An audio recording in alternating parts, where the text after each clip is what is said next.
Hello everyone, सुप्रभात and good morning to all. I am Pooja and welcome back to my channel. और आज के video में हम 6 नवंबर के सभी इंपॉर्टेंट करंट अफेयर्स को डिस्कस करेंगे। आज के हमारे टॉपिक ऑफ डिस्कशन क्या क्या रहने वाले हैं, तो सबसे पहले तो हम बात करेंगे एक बहुत इंपॉर्टेंट इंडेक्स के बारे में जिसको रिसेंटली पब्लिश किया गया है। इंडेक्स के बाद यहाँ पे बहुत ज्यादा जरूरी हो जाता है, जितनी ज्यादा बार आप रिवाइज करेंगे आपको चीजें उतनी अच्छी और बेहतर तरीके से याद होंगी, जिससे आप रिकॉल कर पाएंगे एग्जाम में। तो हम 5 नवंबर के जो भी करंट अफेयर्स हमने पढ़े थे उनकी हेडलाइंस को यहाँ पर रिवाइज करेंगे और उसके बाद फिर आज के करंट अफेयर्स में हम डिस्कशन करने वाले हैं। वीडियो के एंड में बहुत सारे क्वेश्चन, लगभग आप देखेंगे 15 क्वेश्चन आपको वीडियो के एंड में मिलेंगे जो आपके रिवीजन पर्पस के लिए हैं, और कई सारी इंफॉर्मेशन भी उनमें छुपी हुई है। तो उन सभी क्वेश्चंस को हम देखेंगे with question of the day.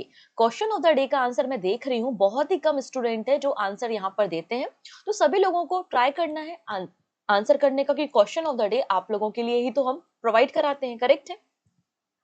So start करते हैं आज का करंट अफेयर्स। सबसे पहले बात करेंगे हम यहाँ पर IMF मतलब इंटरनेशनल मॉनेटरी फंड ने एक इंडेक्स पब्लिश किया है जिसका नाम है आर्टिफिशियल इंटेलिजेंस प्रिपेयर्डनेस इंडेक्स। अब देखिए, ये क्वेश्चन डायरेक्टली ऐसा भी पूछा जा सकता है कि आर्टिफिशियल इंटेलिजेंस प्रिपेयर्डनेस इंडेक्स कौन पब्लिश करता है, तो आंसर हो जाएगा आपका IMF, इंटरनेशनल मॉनेटरी फंड। यहाँ पर 174 कंट्रीज का असेसमेंट किया गया और देखा गया कि कौन सी कंट्री कितनी रेडी है एआई के लिए, आर्टिफिशियल इंटेलिजेंस के लिए आपकी क्या प्रिपरेशन है, किस तरीके से आप डिजिटल इंफ्रास्ट्रक्चर को बूस्ट कर रहे हैं, एटसेट्रा। तो टोटल 174 कंट्रीज का असेसमेंट किया गया और इन 174 कंट्रीज में इंडिया की रैंकिंग 72 पोजीशन पे है। ठीक है, ऑब्वियस सी बात है, यहाँ पे स्कोरिंग होती है, रेटिंग प्रोवाइड की जाती है 0 to 1। तो इंडिया की जो रेटिंग है वो 0.49 आपको देखने को मिल जाएगी।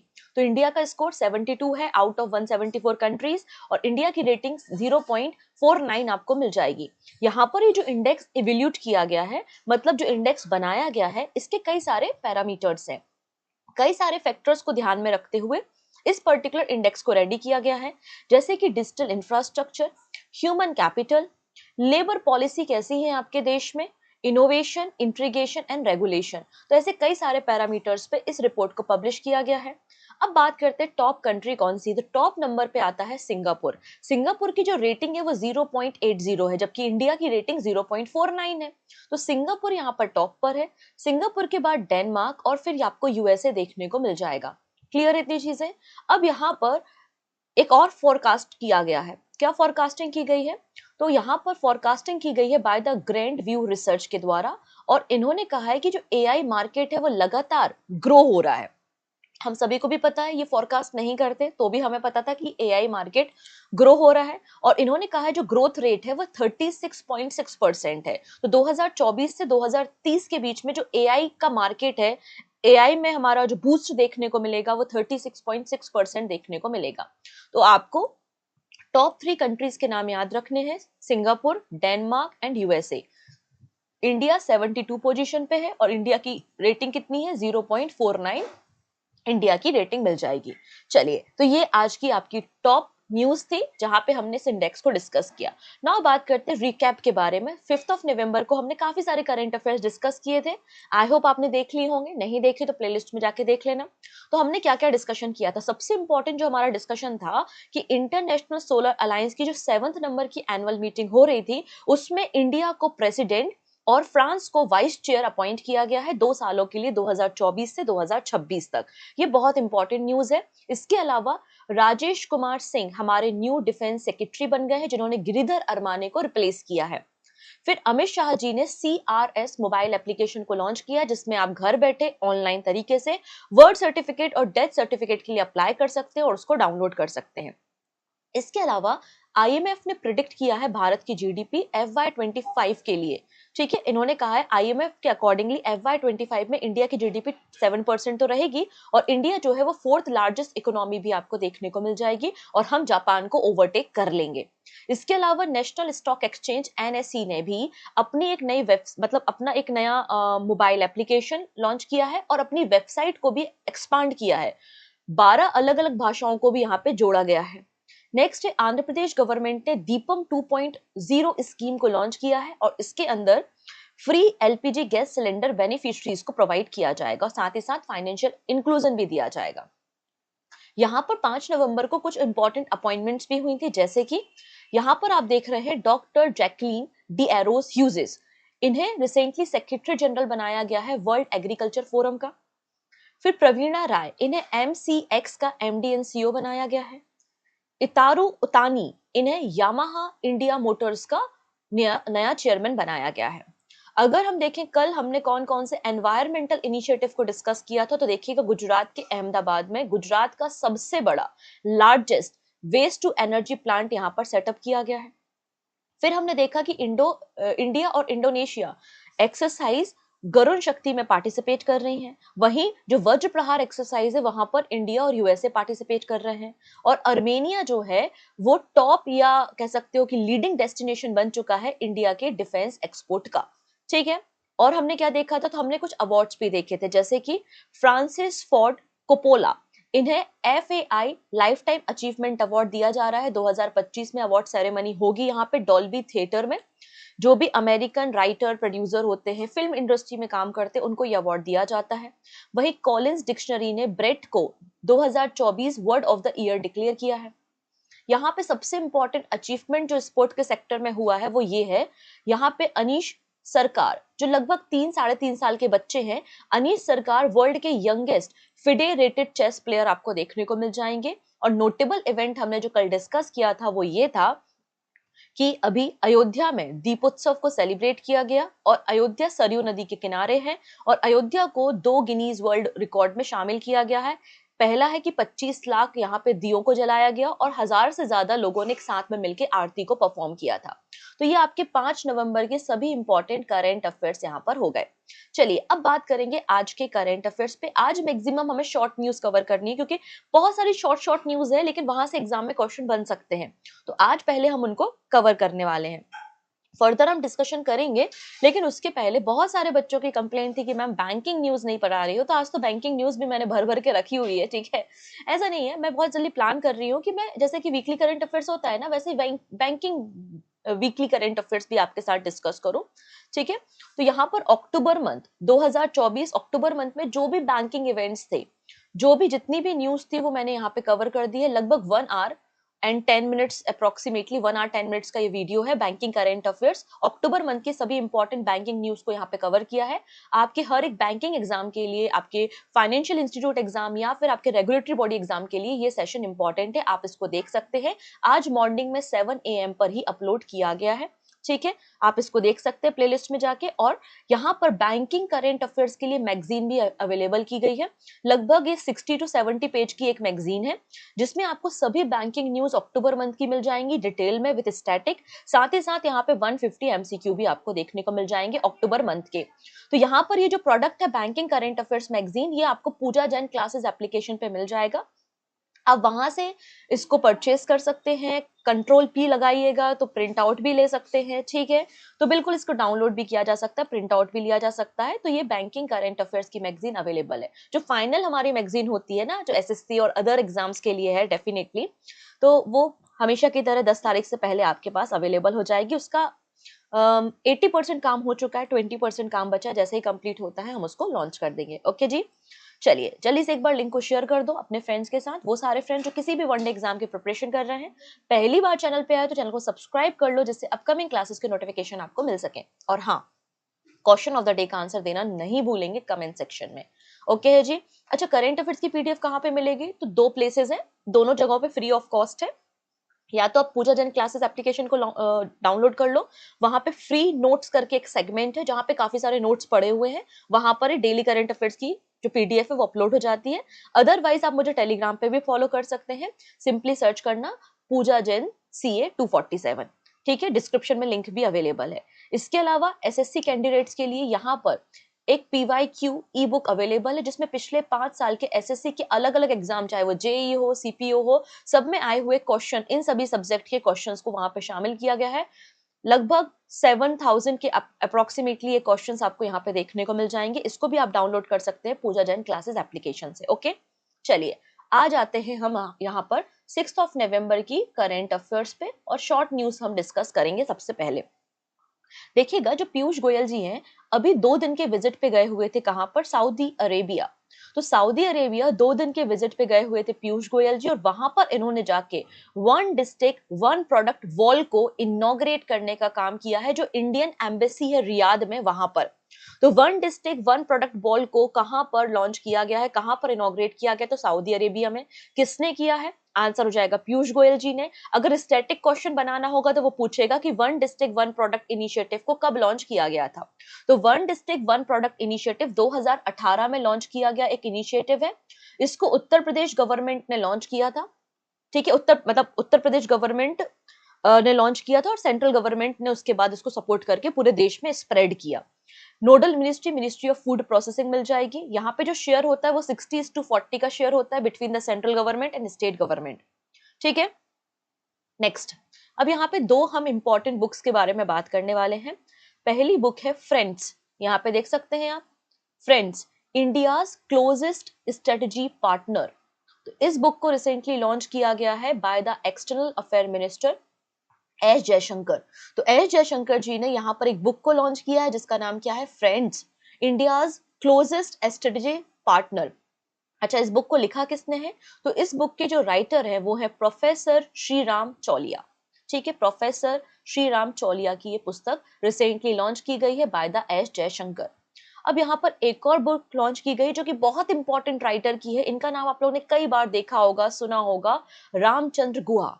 ठीक है, रामचंद्र गुहा, इन्होंने एक बुक को लॉन्च किया है जिसका नाम है speaking with nature, the origin of Indian environmentalism. ठीक है, तो स्पीकिंग विथ नेचर पुस्तक किसकी है? रामचंद्र गुहा की है। किस तरीके से हमारे देश में चिपको मूवमेंट की शुरुआत हुई थी जो कि एनवायरमेंट को प्रोटेक्ट करने के लिए था, और किस तरीके से यहाँ पे क्लाइमेट चेंज देखने को मिल रहा है, तो वो सारे इंसाइट्स यहाँ पर मेंशन किए गए हैं। तो रामचंद्र गुहा जी की पुस्तक आपको देखने को मिल जाएगी। ठीक है, नेक्स्ट। अब यहाँ पे सुप्रीम कोर्ट ने राजस्थान गवर्नमेंट को एक स्ट्रिक्ट गाइडलाइन दी है कि राजस्थान में जो चाइल्ड मैरिज है उनको खत्म करना है बाय द एंड ऑफ 2030। तो supreme court new guidelines aim to eliminate child marriage in Rajasthan by the 2030। यहाँ पर जो नेशनल फैमिली हेल्थ सर्वे 5 हुआ था, उस फैमिली हेल्थ सर्वे के अकॉर्डिंगली बताया गया कि यहाँ पर 20 से लेकर 24 साल तक की जो लड़कियां हैं, मैक्सिमम मतलब 25% ऐसी लेडीज हैं जिनकी शादी 18 साल की उम्र में कर दी गई, मतलब चाइल्ड मैरिज कर दिया गया। तो सुप्रीम कोर्ट ने गाइडलाइन इशू की है और कहा है राजस्थान गवर्नमेंट को कि आप 2030 तक 2030 तक राजस्थान में एलिमिनेट कर दो, खत्म कर दो चाइल्ड मैरिज। ठीक है, नेक्स्ट। अब यहाँ पे देखिएगा, recently 18th edition Asia Pacific conference of German business 2024 हुआ था। ठीक है, 18th edition of Asia Pacific conference of German business 2024 कहां पर हुआ था? नई दिल्ली में अक्टूबर मंथ में हुआ था। और वहां पे जर्मनी ने कहा है कि जो इंडिया के टैलेंट है उनके लिए जो कोटा सिस्टम होता है, वीजा कोटा होता है, लोग जाते हैं ना जॉब करने के लिए जर्मनी, तो वीजा कोटा सिस्टम को इन्होंने इंक्रीज कर दिया है। पहले 20,000 था, इसको बढ़ा के 90,000 कर दिया है। तो Germany increases visa quota for skilled Indian professional from 20,000 to the 90,000। Recently ये फैसला यहाँ पर लिया गया है, जिससे और भी ज्यादा यंग टैलेंट जर्मनी में जा सकते हैं, जॉब ले सकते हैं, और उनको यहाँ पे इजिली वीजा प्रोवाइड किया जाएगा।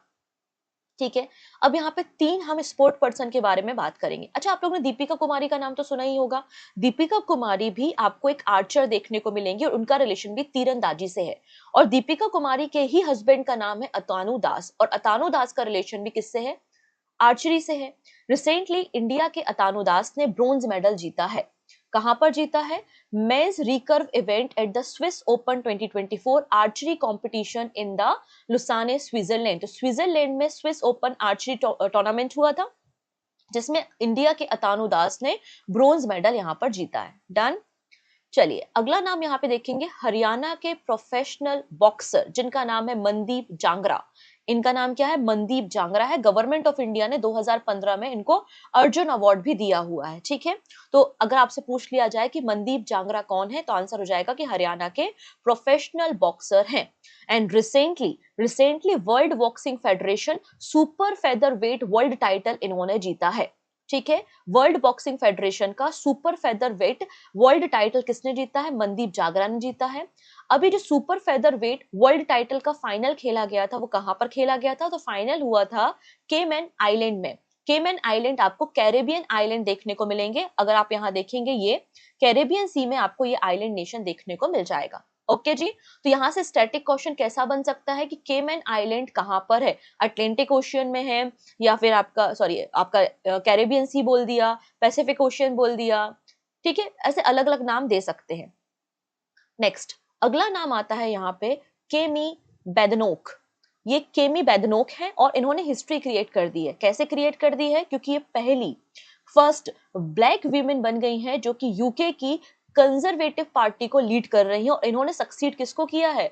ऋषि सुनक को किया है। कुछ समय पहले जब यूके में इलेक्शन हुए थे तो ऋषि सुनक की हार हुई थी, उसके बाद इन्होंने इस्तीफा दे दिया था। तो कंजर्वेटिव पार्टी कहाँ की है? यूके की है और इस पार्टी की पहली ब्लैक वीमेन जो इसको लीड कर रही हैं उनका नाम क्या बन चुका है? उनका नाम है केमी बेदनोक। ठीक है, इसलिए ये नाम आपको याद रखना है। डन। चलिए अब यहाँ पे देखिएगा हुआ क्या था। कहानी कुछ ऐसी है कि 2022 की बात है, 2022 में एक कमीशन का फॉर्मेशन किया गया था। ठीक है, उस कमीशन को ये देखना था कि यार ये जो दलित मतलब ये जो लोग हैं जो कि कन्वर्जन कर लेते हैं, अलग अलग धर्म में कन्वर्ट हो जाते हैं, तो उनको किस तरीके से हमें स्टेटस प्रोवाइड करना है। ठीक है, उसके लिए कमीशन का फॉर्मेशन किया गया था और इसी कमीशन की डेट को अभी एक्सटेंड कर दिया गया है 2025 तक। ठीक है, the Ministry of Social Justice and Empowerment has extended by a year the tenure of commission established to examine whether scheduled caste status can be granted to individuals who have converted to the religion other than the Sikhism and Buddhism.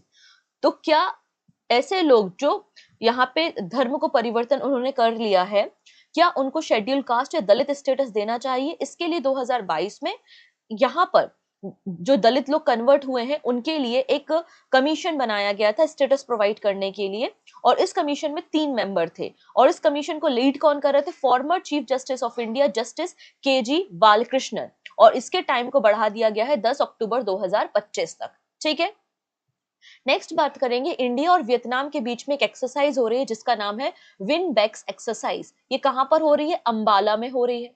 ठीक है, और 5वां addition है। तो 5th edition of Vinbax 2024 exercise will be held from 4th of November to 23rd of November. कहां पर होगी? अंबाला में होगी एंड चंडी मंदिर में होगी। चंडी मंदिर क्या है? तो चंडी मंदिर जो है वो पंचकुला हरियाणा में है और हमारी जो वेस्टर्न कमांड है आर्मी का, इंडियन आर्मी के वेस्टर्न कमांड का हेडक्वार्टर आपको चंडी मंदिर में देखने को मिल जाएगा। तो यहाँ पर आपको 5th एडिशन देखने को मिलेगा विनबेक्स एक्सरसाइज का, जो इंडिया और वियतनाम के बीच की होने वाली एक एक्सरसाइज है जिसकी शुरुआत 2018 में हुई थी।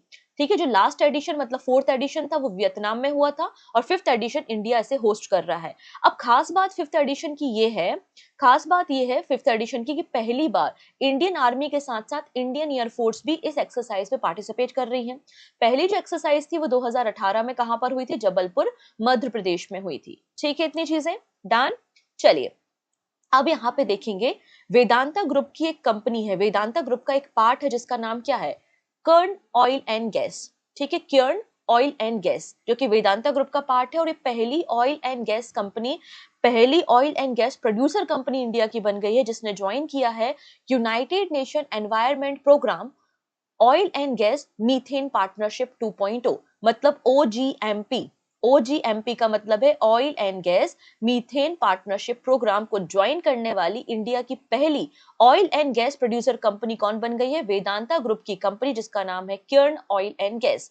अब इनका पर्पस क्या है? इस एग्रीमेंट के बाद ये कोशिश करेंगे कि मीथेन के एमिशन को रिड्यूस करें, क्योंकि we know that methane CH4 एक आपकी ग्रीन हाउस गैस होती है और ग्रीन हाउस गैसेस के कारण ही तो एनवायरमेंट में या फिर कह सकते हो कि अर्थ का एवरेज टेम्परेचर इंक्रीज हो रहा है। क्लियर? नेक्स्ट अब ISRO, Indian space research organisation and DBT का मतलब है डिपार्टमेंट ऑफ बायोटेक्नोलॉजी, इन्होंने कोलैबोरेशन किया है on experiment for India's first space station भारतीय अंतरिक्ष स्टेशन। अब यहाँ पे जब हम भारतीय अंतरिक्ष स्टेशन या इंडिया का अपना स्पेस स्टेशन लॉन्च करेंगे तो इसके लिए हमें मॉड्यूल रेडी करना पड़ेगा। मॉड्यूल रेडी करने के साथ साथ हमें कई सारे एक्सपेरिमेंट करने पड़ेंगे, टेस्ट करने पड़ेंगे। तो इसके लिए ISRO and department of biotechnology के बीच में कोलैबोरेशन हुआ है, एक एग्रीमेंट साइन हुआ है to design and conduct experiment जो बाद में पार्ट बनेंगे किसके, भारतीय अंतरिक्ष स्टेशन के। भारतीय अंतरिक्ष स्टेशन जो है वो अलग अलग मॉड्यूल में लॉन्च किया जाएगा। जो पहला मॉड्यूल है वो 2028 में लॉन्च किया जाना है और फाइनली जो हमारा स्पेस स्टेशन रेडी होगा वो 2035 तक हमारा स्पेस स्टेशन रेडी हो जाएगा। अगर मैं आपसे भारतीय अंतरिक्ष स्टेशन के बारे में बात करूं तो ये इंडिया का प्रपोज किया हुआ इंडिजीनियसली बिल्ड, मतलब पूरी तरीके से भारत में निर्मित स्पेस स्टेशन होगा जिसको हम लॉन्च करेंगे फॉर द साइंटिफिक रिसर्च। ठीक है, इसके 5 मॉड्यूल होंगे। जो पहला मॉड्यूल होगा वो 2028 में लॉन्च किया जाएगा और पूरा जो स्पेस स्टेशन है वो फंक्शनल हो जाएगा 2035 तक। ठीक है, अब ये जो भारतीय अंतरिक्ष स्टेशन है उसको हम लगभग 400 से 500 किलोमीटर की हाइट पर लॉन्च करने वाले हैं, जिसका वेट लगभग 52 टन आपको देखने को मिल जाएगा। और यहाँ पे जो हमारे क्रू मेंबर है, जो हमारे एस्ट्रोनॉट हैं, वो 15 से 20 डेज तक यहाँ पर स्टे कर सकते हैं, रिसर्च वर्क कर सकते हैं। तो ये हमारा अपकमिंग मिशन है। ठीक है, नेक्स्ट है, इसरो ने लॉन्च किया है इंडिया का पहला analogue space mission in Leh Ladakh. अभी एनालॉग स्पेस मिशन क्या होता है, जैसे कि हमारा प्लान है कि हम चंद्रमा पे अपने एस्ट्रोनॉट को भेजेंगे, स्पेस में अपने एस्ट्रोनॉट को भेजेंगे। तो जैसे कि अर्थ में ग्रेविटी अलग है, अर्थ का एनवायरनमेंट अलग है, अलग अलग जो हमारे सेलेस्टियल बॉडीज हैं, जैसे कि मून है, स्पेस अगर बात करें हम, तो यहाँ पे ग्रेविटेशन अलग होता है या नहीं होता है, कम होता है, अलग एनवायरनमेंट होता है, तो कैसे वहां पर हमारे एस्ट्रोनॉट सर्वाइव करेंगे। क्लियर है, तो उनको यहाँ पे ट्रेनिंग करनी पड़ेगी ना, ट्रेनिंग प्रोवाइड करनी पड़ेगी। इसलिए यहाँ पर इस फैसिलिटी को बिल्ड किया जा रहा है, जिसका पर्पस क्या है, it aim to replicate the living condition astronauts would face on the mission to destination like moon, Mars और एस्ट्रॉइड। तो यहाँ पे जैसे कि मून में लिविंग कंडीशन है वो रिप्लिकेट की जाएगी, जहां पे एस्ट्रोनॉट ट्रेन करेंगे, ट्रेनिंग प्रोवाइड की जाएगी, कैसे आपको मून पे जाना है, कैसे वहां पे सर्वाइव करना है, एटसेट्रा। ये इसका पर्पस है। ठीक है, ये इंडिया का पहला एनालॉग मिशन है। They provide a controlled environment to study the physical and psychological effect of the isolation and confinement, which are critical for understanding how human will cope with with extended space travel. ठीक है, अब ये जो हम analogue mission launch कर रहे हैं लेह लद्दाख में, ये एक जॉइंट एफर्ट है। किस किस का, ऑब्वियसली बात, इसरो तो होगा। इसरो के अलावा आका space studio, university of Ladakh, IIT Bombay and IIT Bombay के साथ साथ लद्दाख ऑटोनॉमस हिल डेवलपमेंट काउंसिल का ये जॉइंट मिशन आपको देखने को मिल जाएगा। डन। चलिए नेक्स्ट बात करेंगे, cash free payment secure NPCI national payment corporation of India certification for UPI switch service. अब ये क्या है यूपीआई स्विच सर्विस, तो ये जो कैश फ्री पेमेंट है ये अलग अलग जो बैंकिंग इंस्टीट्यूट्स हैं उनके साथ कोलैबोरेशन करेगा और उनके कोर बैंकिंग सिस्टम में जाके यूपीआई की फैसिलिटी प्रोवाइड करेगा, जिससे नंबर ऑफ ट्रांजेक्शंस पर सेकेंड पर मिनट इंक्रीज हो सके और ज्यादा यहाँ पे इफेक्टिव नेचर से हम काम कर सकें।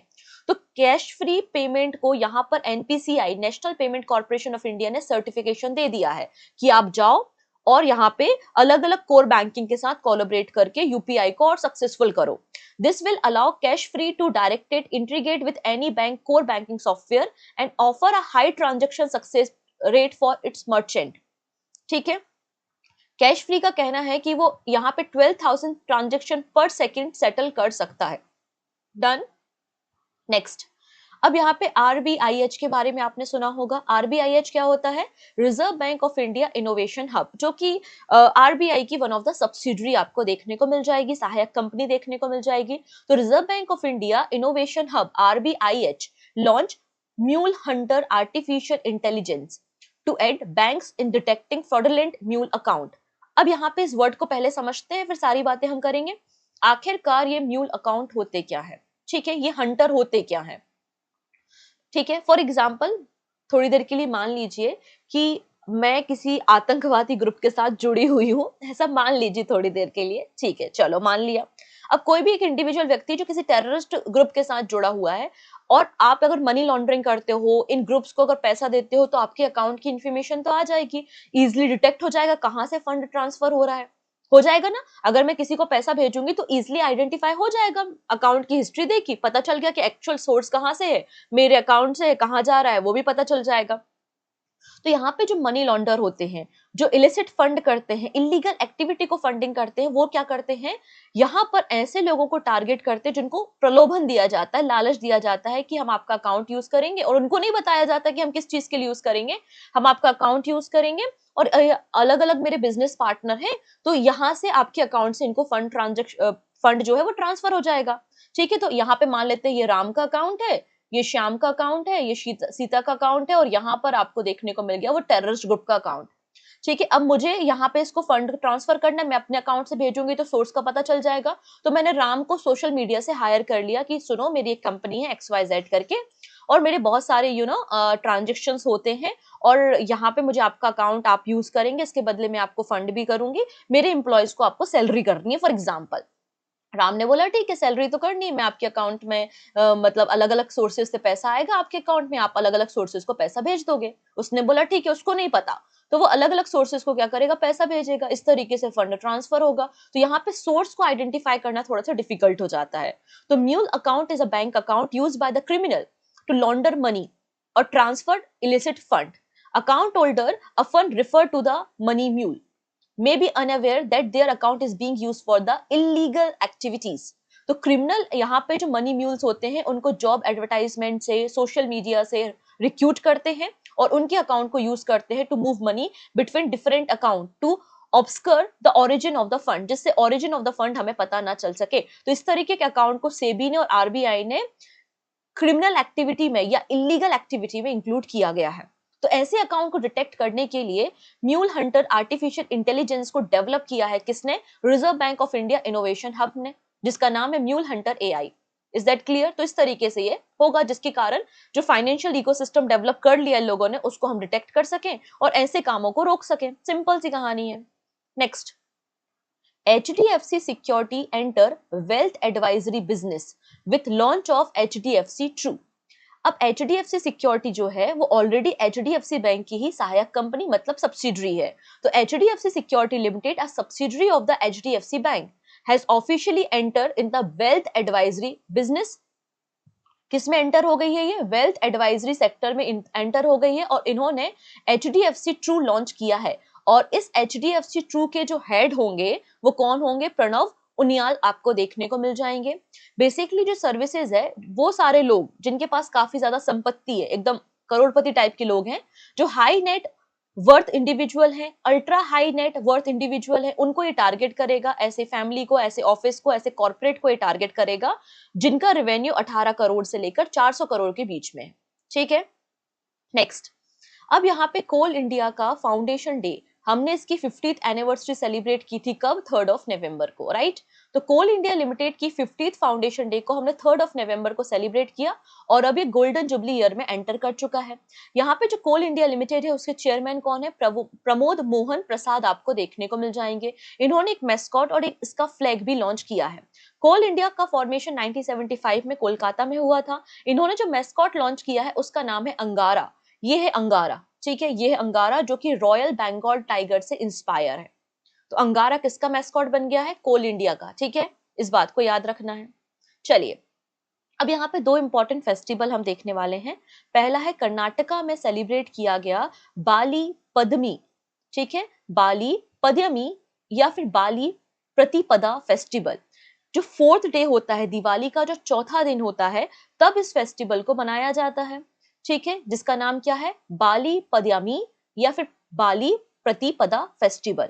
इसका पर्पस ये है, यहाँ पे एक अशुर किंग था जिनका नाम था बाली, और वो बाली चक्रवर्ती जो थे वो पाताल लोक चले गए थे, और फिर यहाँ पे जो वामन अवतार था लॉर्ड विष्णु का, उनके आशीर्वाद के बाद वो भूलोक में लौट कर आए थे। तो पाताल लोक से वो भूलोक पर आते हैं, इसलिए इस फेस्टिवल को यहाँ पे मनाया जाता है। ठीक है, नेक्स्ट है गुजराती न्यू ईयर।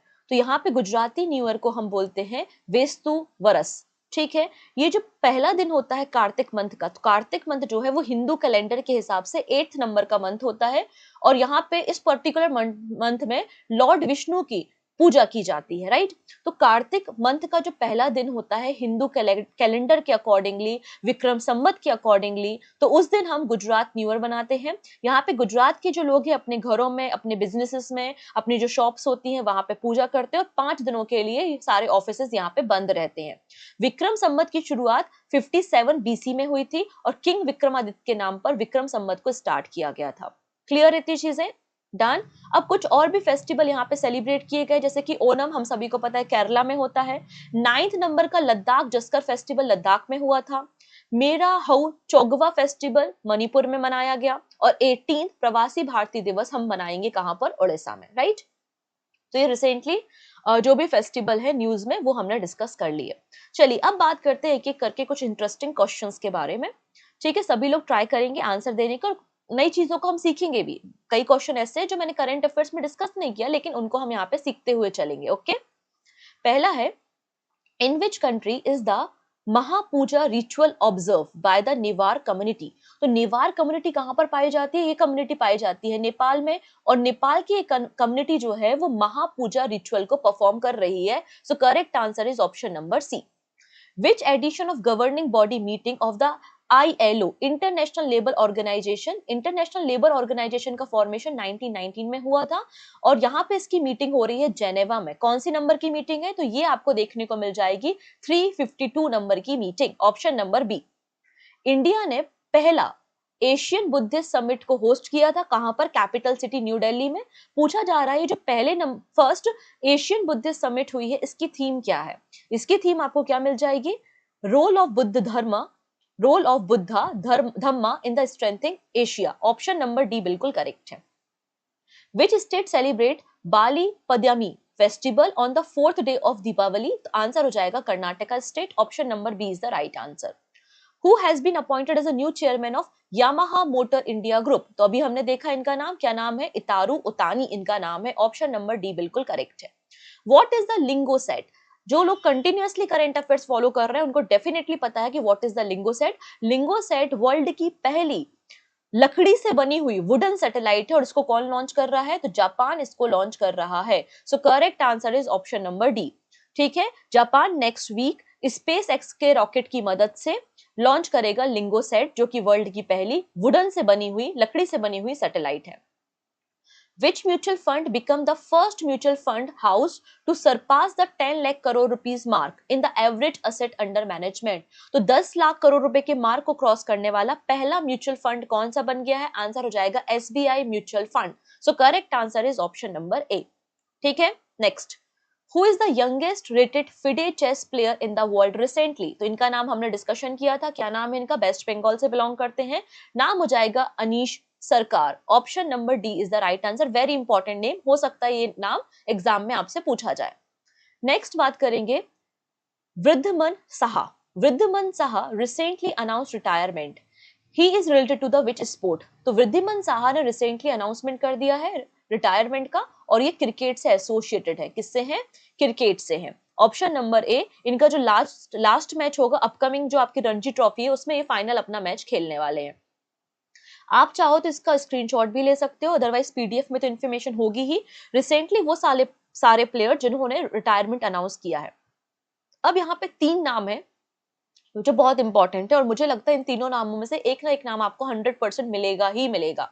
कौन कौन? रानी रामपाल, राफेल नडाल और दीपा कर्माकर, इन तीनों ने रिटायरमेंट ले लिया है। ठीक है, तो ये तीनों बहुत इंपॉर्टेंट प्लेयर हैं, तो इनका नाम याद रखना है। ठीक है, नेक्स्ट है, which bank has launched e-bank guarantee facility in the partnership with National E-Governance Service Limited that replace the paper-based bank guarantee issuance process with e-stamping and e-signature? तो यहाँ पे e-bank guarantee किसने लॉन्च की है और partnership किसके साथ की है? National e governance service limited के साथ। आंसर हो जाएगा पंजाब एंड सिंध बैंक। मतलब यहाँ पे फिजिकली आपको अपियर नहीं होना है सिग्नेचर के लिए, स्टैंपिंग के लिए ई सिग्नेचर हो जाएंगे, ई स्टैंपिंग हो जाएगी। तो पंजाब और सिंध बैंक जो कि पब्लिक सेक्टर बैंक है, इन्होंने ई बैंक गारंटी लॉन्च की है और इस फैसिलिटी के लिए पार्टनरशिप किया हुआ है national e governance service limited के साथ। ये जो नई फैसिलिटी है ये पेपर बेस्ड जो बैंक गारंटी इशुएंस प्रोसेस होती है उसको रिमूव करेगा, एलिमिनेट करेगा और ई स्टैंपिंग और ई सिग्नेचर यहाँ पे किए जाएंगे। ठीक है, अब यहाँ पे आप चाहो तो इसका भी स्क्रीनशॉट ले सकते हो। रिसेंटली बैंकिंग से रिलेटेड या इंश्योरेंस सेक्टर से रिलेटेड जो भी नई फैसिलिटी को लॉन्च किया गया है वो आपको मिल जाएगी। जैसे कि अभी 2-3 दिन पहले मैंने डिस्कशन किया था about the smart gold for digital gold purchase. किसने लॉन्च किया है? जियो फाइनेंशियल सर्विस ने लॉन्च किया है। ओके, नेक्स्ट है who was recently elected as the third director general of ISA international solar alliance के डायरेक्टर जनरल किसे बनाया गया है? आंसर हो जाएगा आपका option number B, Ashish Khanna. Option number B is the right answer. Okay, next है in which Australian city did external affair minister S Jaishankar recently inaugurate India's new consulate general. India का नया कॉन्सुलेट जनरल कहां पर open किया गया है by the external affair minister? तो Australia के ब्रिस्बेन में। Option number D is the right answer. Okay, next fifth edition of India Vietnam joint military exercise VINBAX begin in which city? कहां पर बिगिन हुई है, कहां पर शुरुआत हुई है? तो अंबाला में शुरुआत हुई है। ऑप्शन नंबर सी बिल्कुल करेक्ट हो जाएगा। Next, who won the world boxing federation super feather wait world title? तो यहाँ पर अभी हम लोग ने एक बॉक्सर के बारे में डिस्कशन किया था जिनका नाम क्या है? मनदीप जांगरा है, जिनको 2015 में अर्जुन अवार्ड भी मिल चुका है। So correct answer is option number A. Next, which country has extended visa free entry for Indian tourist indefinitely? यहाँ पर देखिएगा वीजा फ्री एंट्री, पहले इंडोनेशिया हमको 30 दिन का वीजा फ्री एंट्री देता था, मतलब इंडियन सिटीजन जा सकते हैं इंडोनेशिया घूमने के लिए, किसी भी प्रकार के वीजा की रिक्वायरमेंट नहीं होती थी 30 दिनों के लिए। इसको एक्सटेंड कर दिया गया है। तो करेक्ट आंसर क्या हो जाएगा आपका? Option number D, it is Thailand. And this is your question of the day. Recently वो कौन सा एम्स है जिन्होंने हेली एम्बुलेंस की शुरुआत की है? पुरानी न्यूज है बट क्वेश्चन आपके रिवीजन पर्पस के लिए दिया गया है और सभी लोग मुझे आंसर करके बताएंगे कमेंट सेक्शन में, और सही आंसर भी मैं आपको कमेंट में रिप्लाई कर दूंगी। आई होप आपने एंजॉय किया होगा आज का सेशन, कुछ ना कुछ जरूर आपको नया सीखने को मिला होगा। अगर ऐसा है तो बिल्कुल आप अपने फ्रेंड्स के साथ लिंक को शेयर कर सकते हैं। पहली बार आए तो सब्सक्राइब कर लेंगे। ओके जी, सो मिलते हैं नेक्स्ट वीडियो में। Take care and bye bye.